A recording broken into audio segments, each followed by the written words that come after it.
ମୋ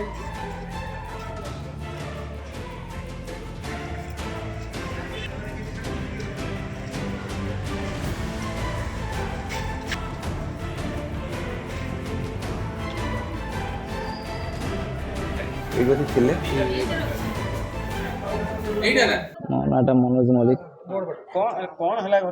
କାଲି ରାତିରେ 12ଟା କିଛି ସମୟ ଭିତରେ ମୁଁ ଗୋଟେ ବାଇପାସ୍ର ଭଡ଼ା ନେଇକି ଆସିଥିଲି। ଆଉ ମୁଁ ବାଇପାସ୍ ଭଡ଼ା ନେଇକି ଯିବା ଭିତରେ ନେଇକି ପ୍ୟାସେଞ୍ଜରକୁ ମୁଁ ସେଇଠି ବାଇପାସ୍ରେ ଛାଡ଼ିଲି। ଛାଡ଼ିକି ମୁଁ ଗାଡ଼ି ବୁଲେଇ ଜଷ୍ଟ ଆସୁଛି, ମୋତେ ଅଟକେଇ ଦେଲେ, କିଛି କୁହା ନାହିଁ ଇଏ ନାହିଁ, ମୋତେ ମାଇଲେ। ଆଉ ମୋ ସୁନା ଚେନ୍ର ବେକର ଥିଲା ଛିଡ଼ି ନେଇଯାଇଛନ୍ତି 2 ଭରି ହେବ। ଆଉ ଗୋଟେ ଭ୍ୟାସଲେଟ୍, ଆଉ ମୋର କିଛି ପଇସା।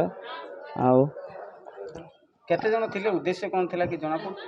ଉଦ୍ଦେଶ୍ୟ ତ ମୁଁ କିଛି ଜାଣିନି। ସେ ପିଲା ଭିତରୁ ଗୋଟେ ପିଲାକୁ ଯାହାକୁ ମୋତେ ମାରିଥିଲେ 10 ଜଣ ପ୍ଲସ୍ ଥିଲେ, ସେ ମାନେ 10ରୁ 15 ଭଳିଆ ଥିଲେ ସେ।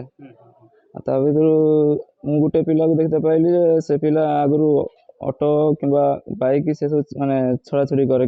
ସେ ପିଲା ସେ ପିଲା ଷ୍ଟେସନରେ ବି ବୁଲାବୁଲି କରେ ବୋଲି ମୁଁ ତାକୁ ଦେଖିଥିଲି ବୋଲି ମୁଁ ତାକୁ କାଲି ଚିହ୍ନି ପାରିଲି। ଆଜ୍ଞା, ରାତିରେ କାଲି ମୋତେ ଯେତେବେଳେ ମାରିକି ସେ ଜଷ୍ଟ ମୁଁ ଯାଉ ପ୍ୟାସେଞ୍ଜର ଛାଡ଼ିଦେଲି ବାଇପାସ୍ରେ, ସେ ପ୍ୟାସେଞ୍ଜର ମୋତେ ମାରିଲେ ବୋଲେ ସେ ପ୍ୟାସେଞ୍ଜର ଆଉ ଗୋଟେ ଭାଇ ତାଙ୍କ ଆସୁଥିଲେ ଘରୁ ବାହାରିକି ଆଇଲେ, ଆଉ ଇଏ ଦୌଡ଼ିକି ପଳେଇଲେ ସବୁ। ଆଉ ପଳେଇଲା ଭିତରେ ମୁଁ ଫୋନ୍ କରିକି ମୋ ଷ୍ଟାଣ୍ଡକୁ ଜଣେଇଥିଲି। ଷ୍ଟାଣ୍ଡ ତରଫରୁ ମୋତେ ଆଣିକି ମୋତେ ଥାନାରୁ ଆଉ ମେଡ଼ିକାଲ ଆଣିକି ସହାୟତା କରି ପହଞ୍ଚେଇଥିଲେ। ଆଉ ସେଠି CCTV କ୍ୟାମେରା ବି ଅଛି, ଆପଣ ଟିକେ ଯାଞ୍ଚ ବି କରିପାରିବେ।